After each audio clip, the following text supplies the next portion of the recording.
Okay, this week in week 3, we are not only going to get our puppies dressed in their harness, but we are also going to introduce the leash for them. So just like we did in week 1, because I'll do this for a while until the puppy is really used to getting dressed, I'm going to get Teddy's harness on by setting some food on the ground.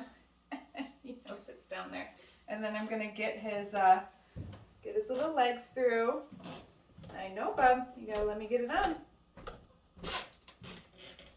Okay, and then I'm going to set him down on the ground to eat that food and get him all strapped in while he's thinking about that.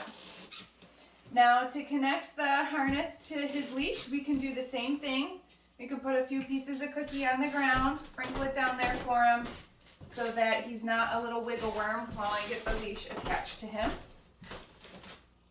Good boy.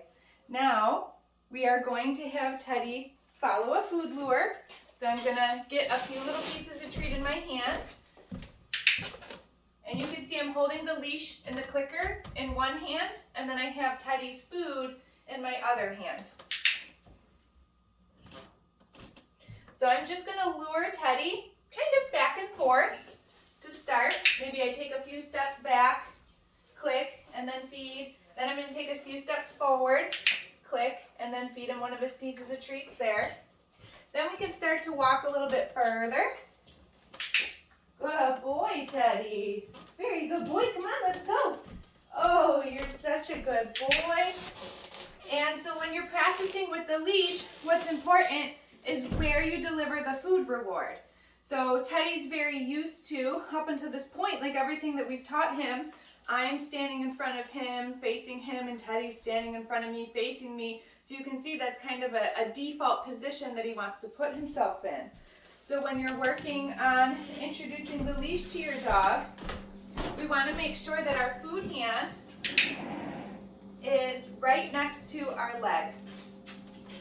Yeah, so you're almost always feeding the dog right at the seam of your pants.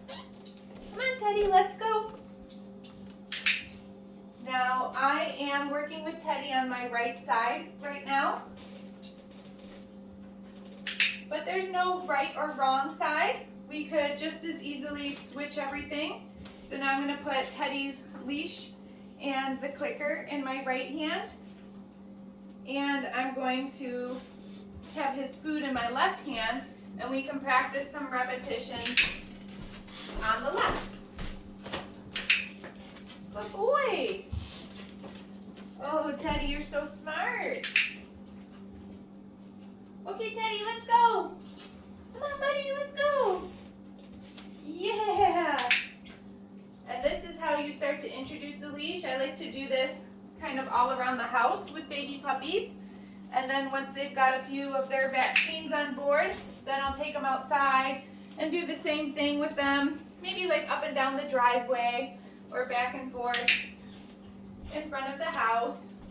But it's a good idea to start introducing this skill now while they're really little so that they learn what it means to be on the leash before you do take them outside for an actual walk. Now to get all of his gear off, just like how we got it on, I'll sprinkle some treats so that they're not trying to be a little wiggle worm or get a little mouthy, and we take all of his gear off.